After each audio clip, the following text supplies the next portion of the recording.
Assalamualaikum warahmatullahi wabarakatuh. Balik lagi di channel saya Markas Pinjol teman-teman ya. Oke teman-teman, dimanapun kalian berada, semoga teman-teman selalu sehat ya, dan dilancarkan segala urusannya, amin ya robbal alamin.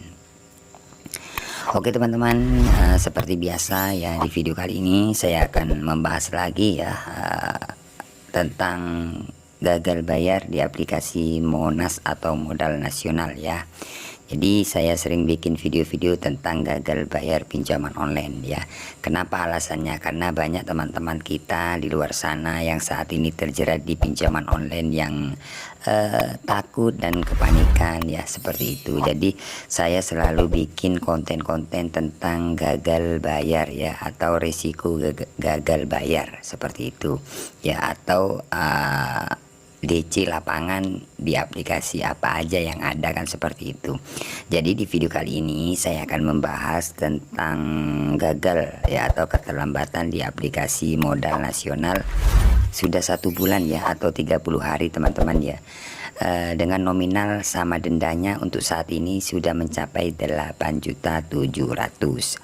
Jadi buat teman-teman, mungkin teman-teman saat ini terjerat di aplikasi tersebut, kalian simak terus video ini, karena di sini saya akan seperti biasa ya, akan berbagi ya, agar teman-teman yang terjerat di aplikasi Monas ya, kalian tidak panik lagi dan ketakutan seperti itu teman-teman ya.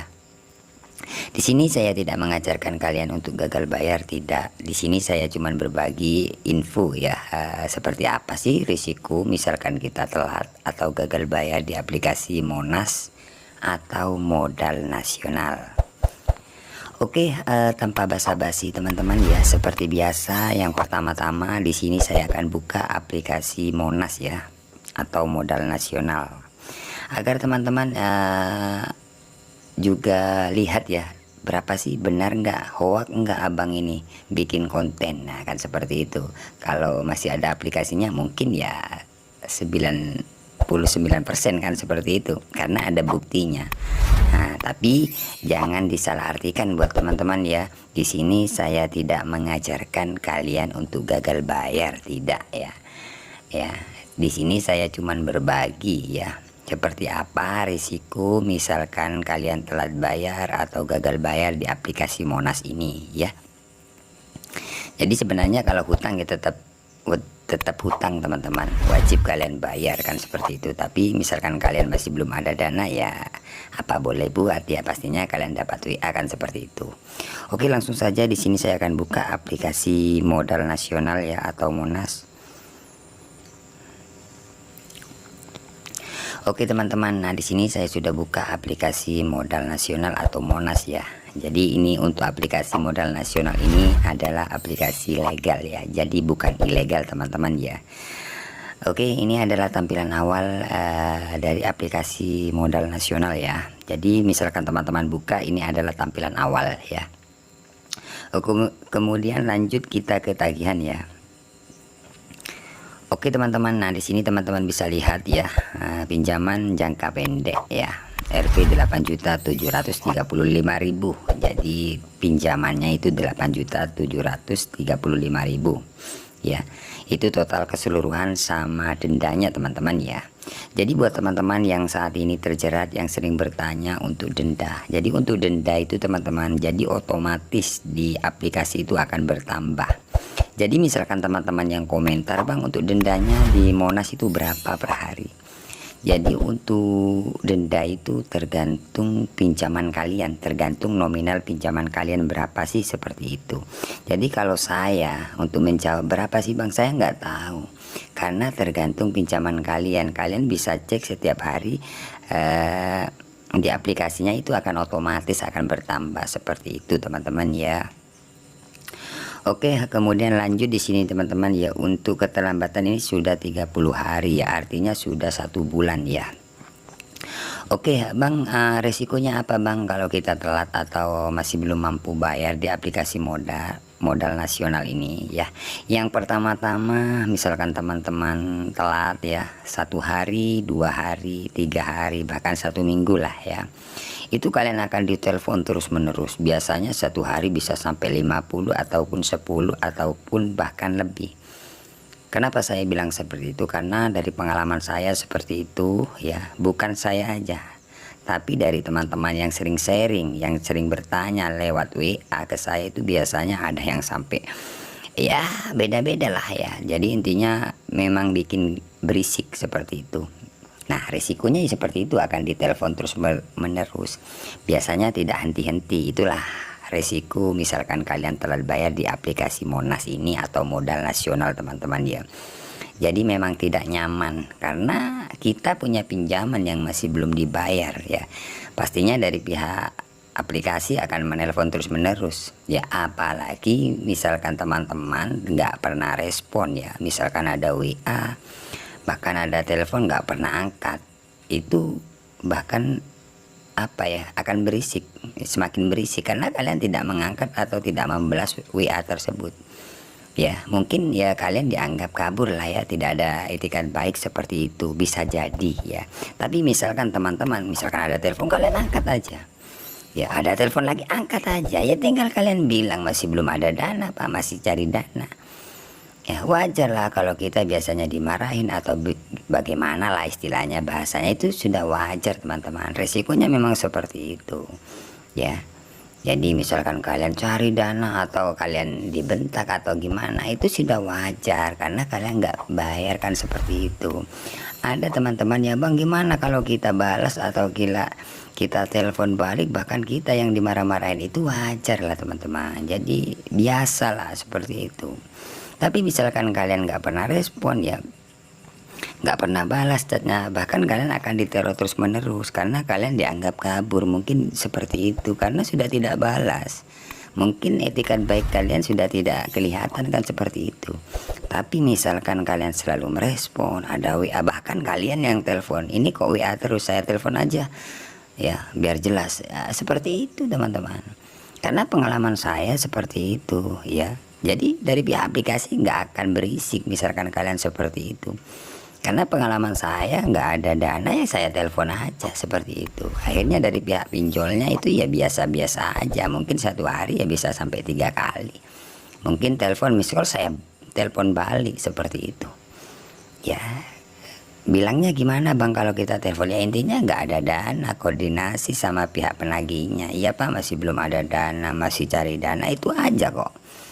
Jadi teman-teman itu nggak pernah respon, mungkin teman-teman itu panik dan takut mau bilang apa kan, seperti itu. Intinya kalian ditelepon itu ya menanyakan hutang kalian, seperti itu ya. Memang kalau kita apa ya menjawab masih belum ada dana, tapi dari pihak pinjol tidak mau tahu, memang resikonya ya seperti itulah teman-teman ya. Jadi untuk pinjaman 8.735 ya untuk saat ini karena ini masih tetap berjalan kan ya, itu masih aman ya. Masih aman dari apa? Yang pertama ya dari DC lapangan ya. Karena teman-teman banyak juga yang telat itu 1 minggu, Bang ini bener nggak DC mau datang? Itu tidak bakalan ya. Gak usah takut, gak usah panik, meskipun 1 minggu, 2 minggu, 1 bulan masih aman kok ya. Tapi sepengalaman saya untuk aplikasi Monas ini untuk di lapangan masih belum ada sih kayaknya ya. Teman-teman bisa cek juga di video-video sebelumnya di channel saya, itu ada yang sampai 2 bulan 3 bulan aman sih. Tapi misalkan teman-teman aman gak ada di lapangannya ya, kalian jangan santai-santai aja. Karena apa? Karena hutang wajib dibayar kan, seperti itu. Tapi di sini saya cuma menginformasikan ya, agar teman-teman kalau nggak ada dana tinggal bilang ya, untuk DC lapangannya masih belum ada ya. Jadi kalian nggak usah panik, tinggal kalian kumpulin dana ya. Kalau sudah ada dana ya kalian bayar, kalau nggak ada ya kalian cukup respon, itu aja sih ya. Kemudian untuk pertanyaan untuk Bang, apakah pinjaman Monas atau modal nasional ini sebar data? Itu juga yang sering ditanyakan ya. Makanya saya sering bilang, misalkan kalian telat atau gagal bayar, kalian respon ya. Kenapa saya bilang respon? Agar ya tidak ada yang tidak kita inginkan, seperti menghubungi di luar kondar ataupun sebar data seperti itu. Gitu. Kalau kalian nggak respon ya bisa terjadi akan ada penyebaran data karena kalian sudah kabur, apalagi mengganti nomor. Ya banyak teman-teman yang mengganti nomor mungkin sudah panik karena di WA, di telepon, kemudian dapat surat atau tim kolektor itu. Memang seperti itu, makanya ya kalau gagal bayar di pinjaman online itu yang pertama kalian harus kuat mental. Karena risikonya akan diteror di WA, seperti itu aja sih. Tapi untuk di Cilapangan sejauh ini masih belum ada sih. Teman-teman bisa cek di video-video saya sebelumnya, itu ada yang sampai 4 bulan 3 bulan ini aman kok, nggak ada di Cilapangannya. Tapi kalau resiko yang terberat kalau dari saya untuk pinjaman di ada Monas ini ya, atau modal nasional ini ya cuman BI checking sih. Kalau BI checking mungkin sudah pasti karena ini kan sudah legal teman-teman ya, seperti itu ya. Jadi untuk di Cilapangan masih belum ada, dan kemudian untuk sebar data masih belum ada ya, asalkan kalian selalu merespon dengan baik, telepon gitu aja kok ya. Cuman WA aja kalian takut, kalian panik ya, hadapilah, memang risikonya seperti itu ya, gak usah panik ya. Tinggal kalian bilang ya Pak masih belum ada dana, kalau sudah ada dana saya bayar, gitu aja sih. Memang kalau kita jawab seperti itu dari pihak pinjolnya tidak mau sih, alasan apapun, pokoknya kalian bayar hari ini gitu aja. Kemudian telepon gak henti-henti, bikin kita panik kan, seperti itu. Kalian gak usah panik, kalian telepon balik aja, seperti itu ya.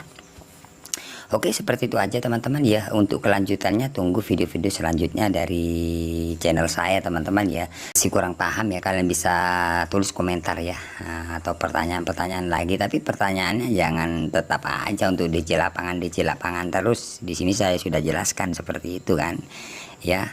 Jadi untuk pertanyaan misalkan kalian kurang jelas, kalian bisa komentar ataupun chat ya, ataupun WA ke saya ya, karena nomor saya sudah ada di beranda YouTube ya, seperti itu. Oke, untuk video kali ini saya akhiri ya. Assalamualaikum warahmatullahi wabarakatuh.